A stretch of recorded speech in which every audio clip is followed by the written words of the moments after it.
तू ही माँ जन्मभूमि पवित्र भारत भूमि तोहरी संतान आम्बे अटू सरबे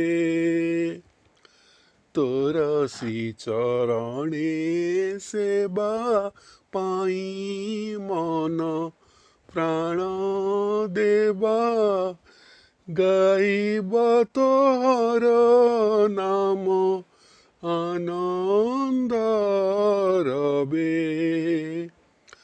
तो आनंदे होइबा सुखी कांदिबा दुखरे तोर होइण दुखी। नमस्कार पिलामने, आज आमे भक्त कवि मधुसूदन रावଙ୍କ द्वारा लिखित जन्मभूमि कविताटी पढ़िबा ओ बुझिबा। मु एही कवितार प्रत्येक लाइन को सरल भावरे बुझाउची, तुमे माने मन देई सुन। कवि कहउछंती, तुही माँ जन्मभूमि पवित्र भारत भूमि तोहरी संतान आम्भे अटू सरबे। पिलामने आम्भे माने समस्ते आम्भर देश भारत वर्षरे जन्म लाभ करिथिबारु तार सुयोग्य संतान अटू।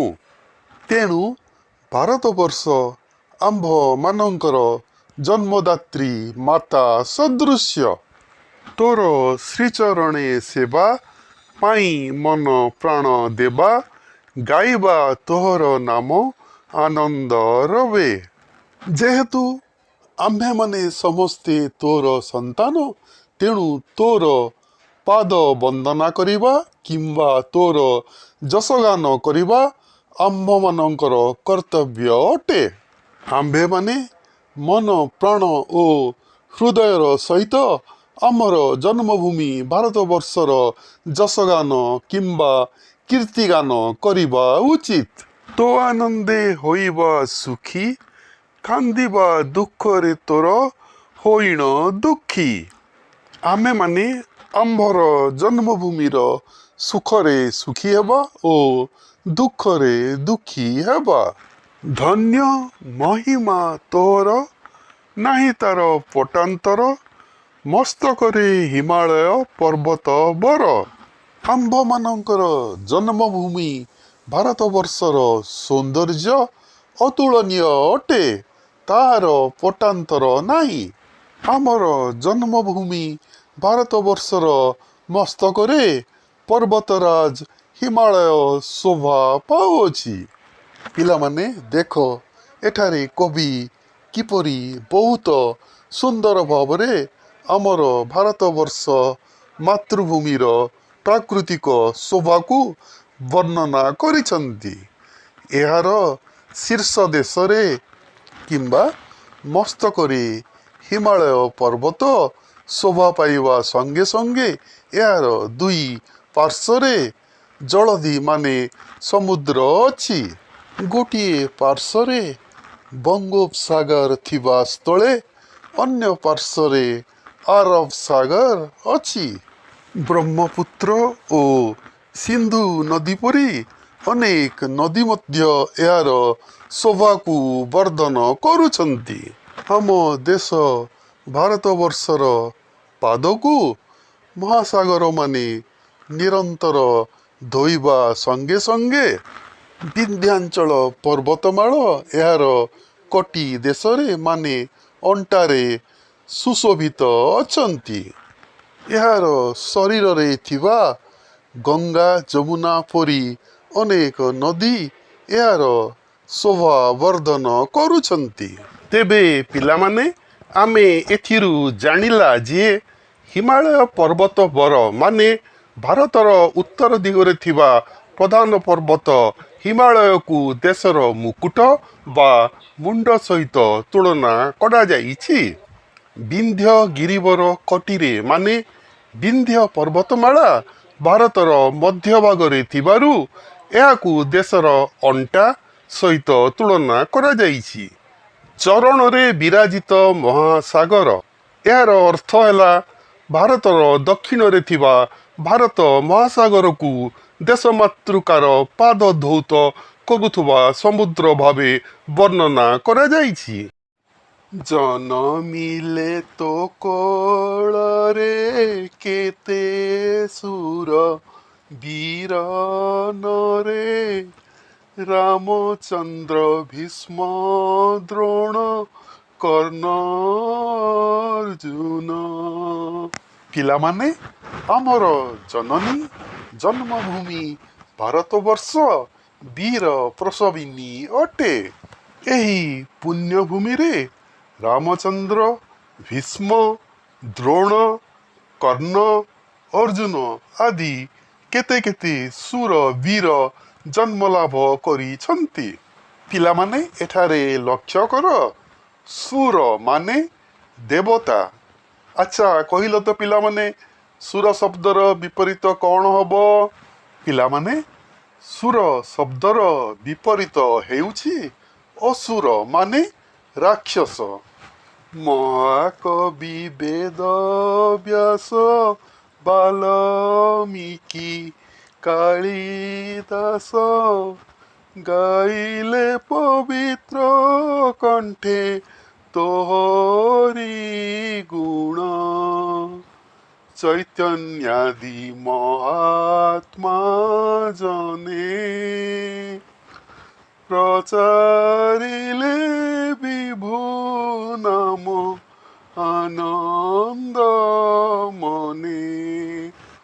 ପିଲାମାନେ, କେବଳ ବୀର ନୁହନ୍ତି, ମହାଭାରତର ରଚୟିତା ମହର୍ଷି ବେଦବ୍ୟାସ ଏବଂ ରାମାୟଣର ରଚୟିତା ମହର୍ଷି ବାଲ୍ମୀକିଙ୍କ ଭଳି ମହାନ କବି ଋଷିମାନେ ମଧ୍ୟ ଏହି ମାଟିରେ ଜନ୍ମ ହୋଇ ନିଜ କାବ୍ୟ କବିତା ମାଧ୍ୟମରେ ସାରା ପୃଥିବୀରେ ତୁମର ଗୌରବଗାନ କରିଛନ୍ତି।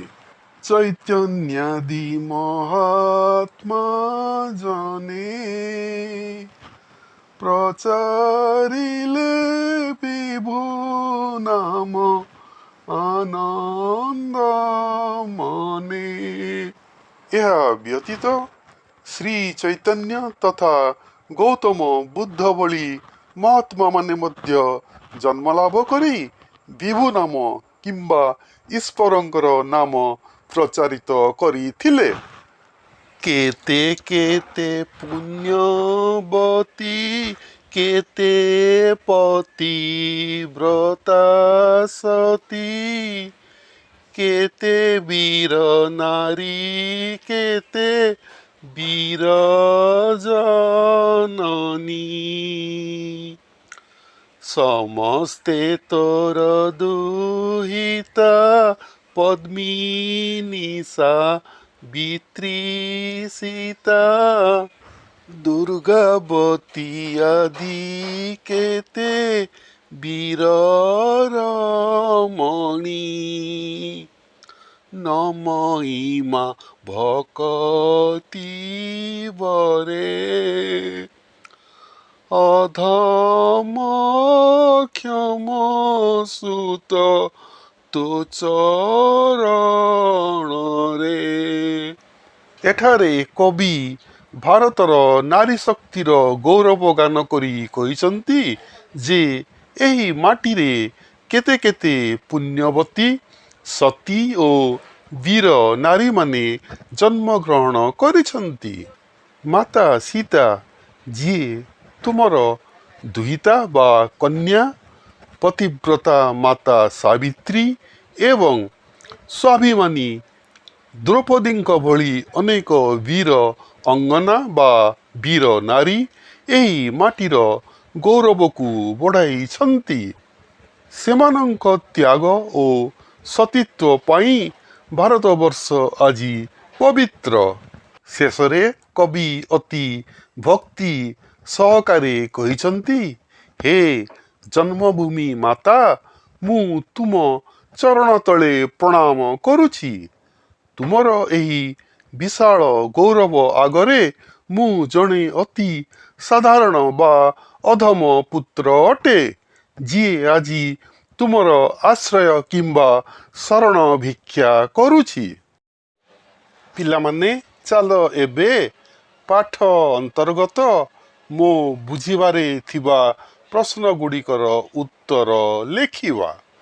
ପ୍ରଶ୍ନ 1ର କରେ ଅଛି, ନିମ୍ନଲିଖିତ ପ୍ରଶ୍ନଗୁଡ଼ିକର ଠିକ୍ ଉତ୍ତର ଜାଗାରେ ତାରକା ଚିହ୍ନ ଦିଅ।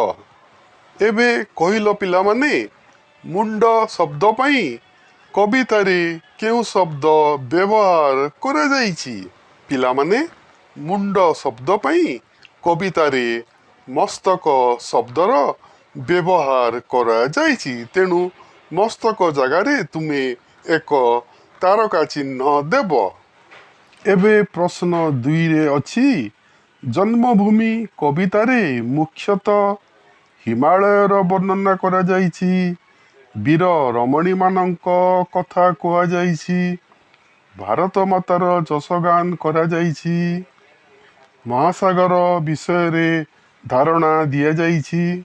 ପିଲାମାନେ ଦେଖ, ଏଠାରେ ସବୁଠାରୁ ବେଶୀ ଯେଉଁଟା ପ୍ରଯୁଜ୍ୟ ସେଇଟା ହେବ।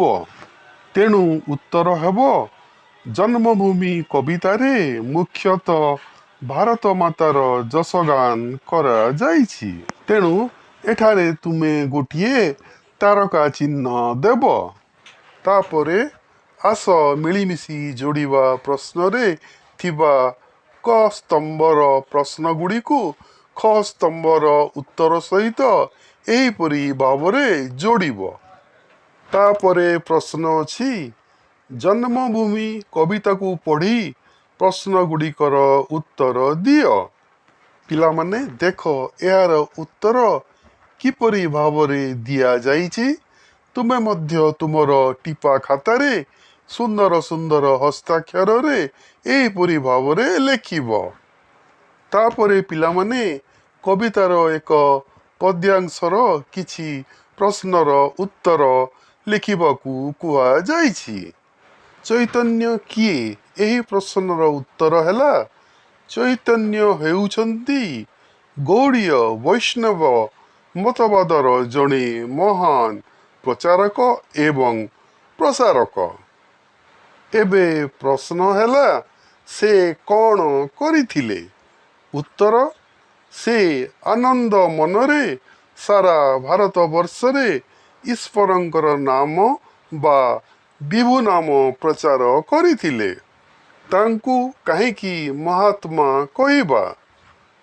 ସେ ସମସ୍ତ ଜଗତକୁ ପ୍ରେମ, ଭକ୍ତି ଏବଂ ମୈତ୍ରୀର ପବିତ୍ର ମାର୍ଗ ଦେଖାଇ ମହାନ କାର୍ଯ୍ୟ କରିଥିବାରୁ ତାଙ୍କୁ ମହାତ୍ମା କୁହାଯାଏ। ତାପରେ ପିଲାମାନେ, କ ସ୍ତମ୍ଭରେ ଥିବା ପ୍ରଶ୍ନଗୁଡ଼ିକର ମେଳକ ଖ ସ୍ତମ୍ଭରେ ଥିବା ଉତ୍ତର ସହିତ ଏହିପରି ଭାବରେ ଠିକ୍ ଭାବରେ ବୁଝି ବିଚାରି କରିବ। ତାପରେ ଅନୁମାନ ଓ କଳ୍ପନାରେ ଥିବା ପ୍ରଶ୍ନଗୁଡ଼ିକୁ ଠିକ୍ ଭାବରେ ଦେଖ ଓ ଏହାର ଉତ୍ତରକୁ ଏହିପରି ଭାବରେ ଲେଖିବାକୁ ଚେଷ୍ଟା କରିବ। ପିଲାମାନେ, ଭିଡ଼ିଓଟିକୁ ଲାଇକ୍ ଓ ସବସ୍କ୍ରାଇବ୍ କରିବା ସହିତ ତୁମର ସାଙ୍ଗସାଥିମାନଙ୍କ ସହିତ ସେୟାର କରିବା ପାଇଁ ଜମାରୁ ଭୁଲିବ ନାହିଁ।